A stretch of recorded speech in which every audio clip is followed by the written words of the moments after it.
When people ask what does One Piece have that Naruto or Bleach don't, I always answer, in One Piece there is a drag queen that can change people's sexes with his powers.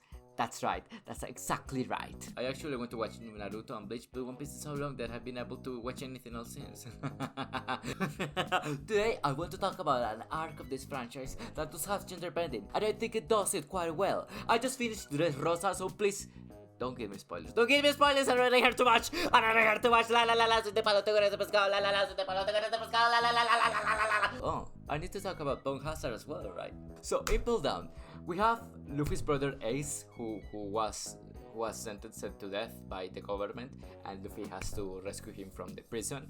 So you know, he has to go in and then out, and it's like a heist and escape story. And I actually think it's quite fun. It's actually my favorite arc in entire One Piece, because I just love heist stories and escape stories. And this arc is probably the most fun and the most energetic and kinetic arc of them all. Oh, and Ivankov has one of the best powers ever. So, you know how One Piece works, right? Someone eats a demon fruit and gains a power. And Ivankov eats the hormone fruit or something like that, and his power is that he can alter your body with hormones. He helps Luffy once with a healing hormone, because Luffy in the story is dying because of poisoning or from some sort of poison, and he gives him a healing hormone and saves his life. That's the power of Ivankov. But he can also apply other hormones to your body, like a crazy sex change hormone, like a I don't know if it's a estrogen hormone or a testosterone hormone, but the fact is that he can change your body's sex in seconds. Yeah. How does One Piece handle gender bending in general? If you pull down, it's great. Ivankov is basically a glam rock inspired drag queen that has a bar below prison where all sorts of queer people hang out. That's basically amazing. The anime always talks about misfits and outcasts, and that recognizes queer people as one group of that kind of people basically means everything to me. To me, basically made One Piece's message twice as strong, because it showed how serious it is when talking about outcasts in general. I mentioned another power shonen where they include queer people, explicitly queer people. Not many, right? One Piece does fuck up the queer presentation later in other arcs, but here, it's great. It's great. I like it. Now, let's talk about the gender bending sequences. First, there is a guy that gets mad.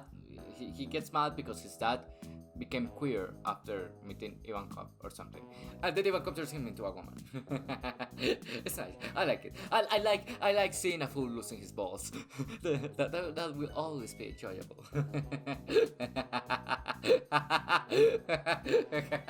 And I also like that this is the first time we see Ivankov. Like, you can be very strong, but if you lose your balls, you will need at least some time to readjust. See, that's the great equalizer. There's no way going around it. The other gender bending thing was actually the reason I started watching One Piece in the first place. Really, I was like, 16, 17, and I saw it on YouTube.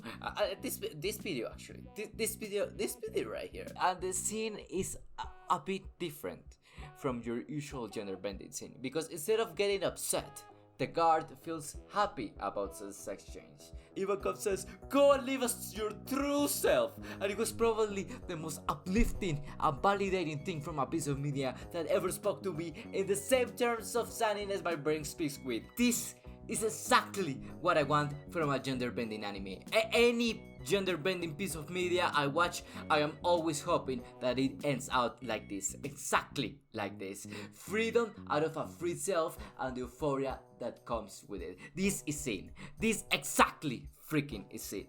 So when I was like, 22, I said, I'm gonna watch One Piece, and it will take 100 episodes to get there, sure, but as long as I get that scene and that arc related to that scene, I will be happy. I just spent 2 years watching the anime, and when I got to that episode, guess what? The scene was not there. Okay, well, let me explain. I don't watch One Piece, I watch One Piece, which is a version of the anime which removes like 90% of the filler of the whole thing. It just leaves out the manga stuff. And when I watched it, they had removed this scene.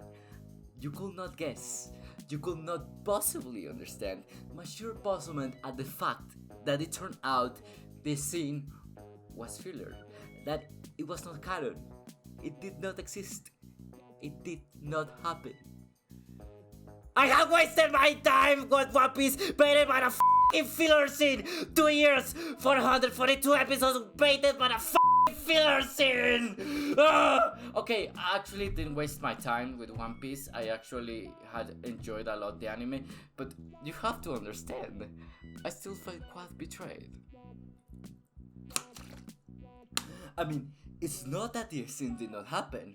I'm not an anti-filler person per se, but it will be extremely unlikely to be referenced again ever by the One Piece world, because anime original events are increasingly harder to fit in the themes and world building that the story is going for. So basically, it did not happen.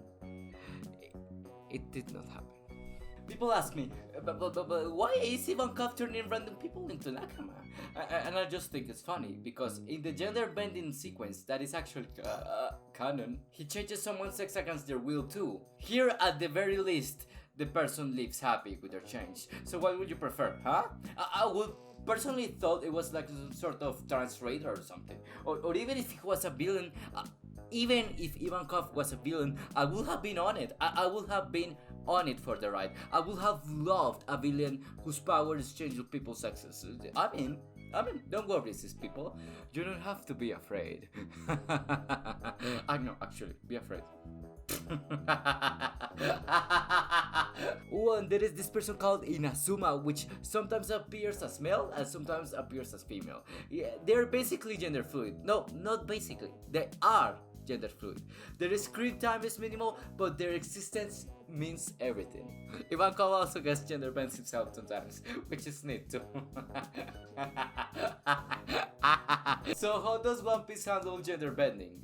I said that gender bending in One Piece has many of the quirks that you can see on a gender bending fantasy piece of media that is not made by a queer or trans person. It's more of a gimmick and a plot device at times, a shock device, a filler tool, but queer people explicitly exist. They explicitly exist as a group, and if they are wacky, they are as wacky as everyone else in the One Piece world, so their appearance feels natural. One Piece is a story about freedom and individuality between outcasts, and the fact that queer people exist here validates the worldview and message in my eyes. Also, the fan theory about Crocodile being secretly a transplant gender bent by Ivankov will forever live in my head as canon. My name is Mercedes Hasamelis, and I hope that you have a great day. Thank you.